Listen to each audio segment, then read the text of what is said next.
from Psalm number 10. Yahweh is king forever and ever. The nations perish from his land. O Lord, you hear the desire of the afflicted. You will strengthen their heart. You will incline their ear to do justice to the fatherless and the oppressed, so that man who is of the earth may strike terror no more.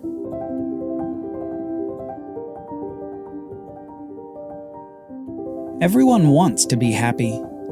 We all want that seemingly elusive state where problems seem smaller and joy seems bigger. We even form societies around this pursuit of happiness. It's a universal human desire with universal participation in achieving the goal. And many of us center our whole lives around this singular aim: happiness. Some of us think that achievement will make us happy, and a smaller subset of us actually achieves this happiness for a time. We like developing an expertise, achieving wealth, and gaining reputation for our efforts. Happiness seems to be achieved, and yet its permanence is without foundation.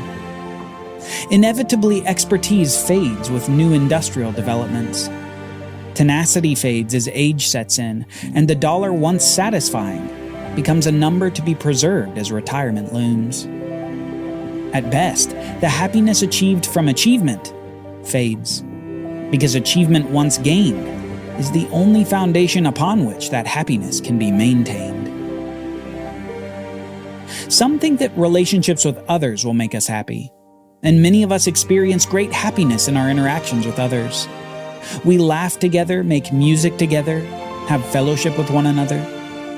We can even have a string of romantic relationships that may bring incredible happiness for moments in our lives. People tend to be a somewhat solid place for building happiness. But this foundation fails too. Friends and family die. Romances sometimes turn into difficult commitment. And perhaps most of all, people will fail our expectations time and time again.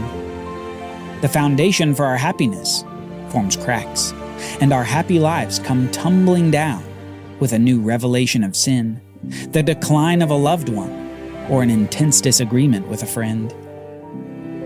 Finally, many of us turn to pleasure or to substances.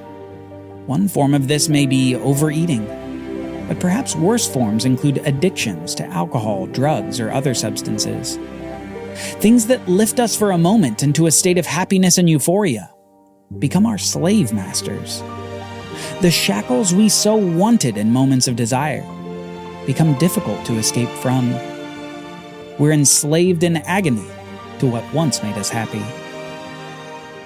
Now, only few of these examples are bad in and of themselves. Achievement is good, expertise is good, relationships with friends and family are good, and eating is good.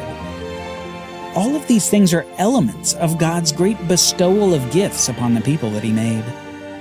But these elements will never combine to become what we all seek. Because what we want is not merely happiness. We want permanent happiness. We want a foundation that will never crack. We want unmitigated, unlimited, and unfathomable blessing. And one of the great things about God is that He wants that for us too. But the path to get there is most unexpected. Because as Jesus tells us in His famous Sermon on the Mount, the path up to blessing is a path down. Because it's those who are down that God Himself lifts up to the blessing that we all desire. The crowds have begun gathering to Jesus at His every turn, and they continue to grow. Jesus has gone all throughout the Galilee region in the northern part of Judea, and He's been busy. He's been teaching in the synagogues, proclaiming the good news of the kingdom of God, and He's been healing diseases and other afflictions. Not only that, but the heavenly offensive against the forces of darkness has continued. Demons continue to be cast out of people by the power of God. And with this activity, Jesus' fame continues to spread far and wide. Galilee had certainly heard about Jesus' activity, but news had even reached to Jerusalem. So many had come to see Jesus, and it was with all this huge and varied group that he chose to give one of his most impactful and important teachings, a teaching that we call the Sermon on the Mount. So Jesus, just like Moses had done to receive the 10 Commandments, goes up on a mountain. But Jesus, instead of receiving teaching, produces the teaching himself. The king begins the manifesto of his kingdom, a manifesto of happiness, of blessing gained in a counterintuitive way.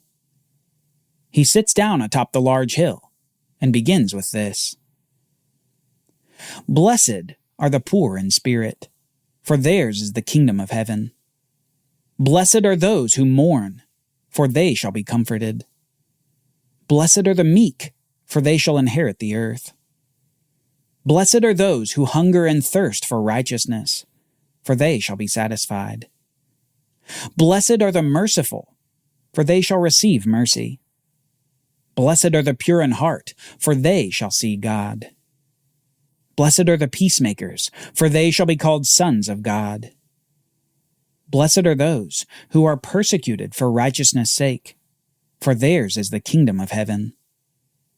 Blessed are you when others revile you and persecute you and utter all kinds of evil against you falsely on my account. Rejoice and be glad, for your reward is great in heaven, for so they persecuted the prophets who were before you." These famous Beatitudes of blessing are critical words for us, because these words describe something that we all long for: blessing. This word blessed is often translated as happy. Jesus here describes the quality of those who are happy and blessed, an experience of those citizens of his coming kingdom. First he says this: "Happy are the poor in spirit, for theirs is the kingdom of heaven." Appealing to a lack of personal pride and arrogance, Jesus says that if you're poor in spirit, humble toward God and humble in personal righteousness, you're one of the happy ones. Yours is the kingdom of heaven. Then he says something really interesting. He says, "Happy are those who mourn, for they shall be comforted." Wait a minute. Happy are the mourners? That sounds like a total contradiction in terms. How can you be happy if you're in mourning? Well, here's what may help us crack the code. The happiness is currently experienced because it's future-oriented. Jesus doesn't just say, "Happy are those who mourn." No, he says, "Happy are those who mourn, for they shall be comforted." It's these four statements that really unlock the principle.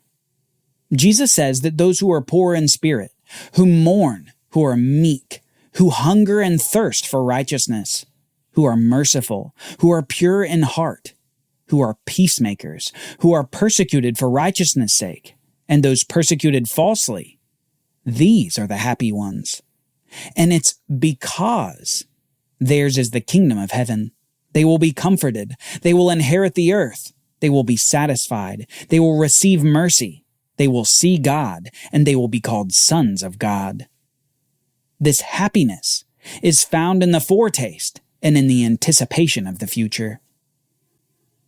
Think about the pain of a long-distance runner who's in the lead before all the others. He's been training for months. He's been tired, sore, injured, parched, and discouraged.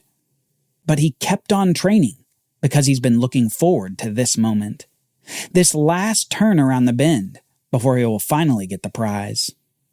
He happily fights through the pain because the reward eclipses anything he'd experienced leading up to it. This is the experience of the kingdom citizen waiting for the final establishment of the kingdom of God on earth. He or she experiences true happiness because of what's coming next. It's as if the kingdom enters the spirit of a person before it's ever experienced in the body. Like a seed sprouted underground, but not yet broken through the surface. A gift from God for happiness and blessing experienced in the now because of the future.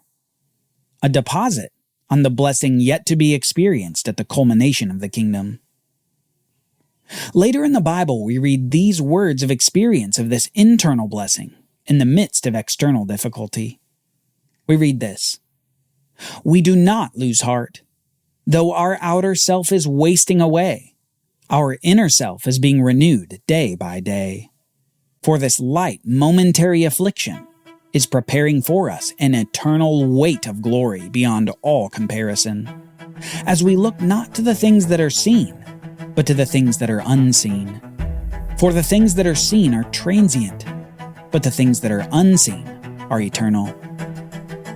For we know that if the body that is our earthly home is destroyed, we have a building from God, a house not made with hands, eternal in the heavens. For in this body we groan, longing to put on our heavenly dwelling. So we are always of good courage. We know that while we are at home in the body, we are away from the Lord. For we walk by faith, not by sight." Jesus begins his sermon with what we all long for: happiness and blessing. And he says something encouraging to us. He says that it's not impossible, but that happiness is within reach. We can be truly happy in this life. But happiness, he says, is reserved for those kingdom citizens who refuse to do something.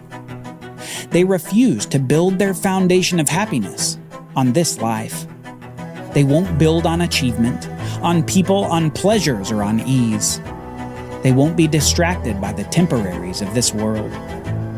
Instead, happiness, the true and lasting kind, finds its foundation in the future. It finds its roots in the coming kingdom and enjoys some of the fruit even in this life. Jesus has a simple message. You can be happy in this life, but the secret is this: to be happy is to choose the road that doesn't look like happiness at first glance. This road can mean mourning, persecution, and meekness. It can mean great difficulty indeed. But what God gives to travelers on this road is the blessing of happiness, lasting happiness, an eternal weight of glory beyond all comparison.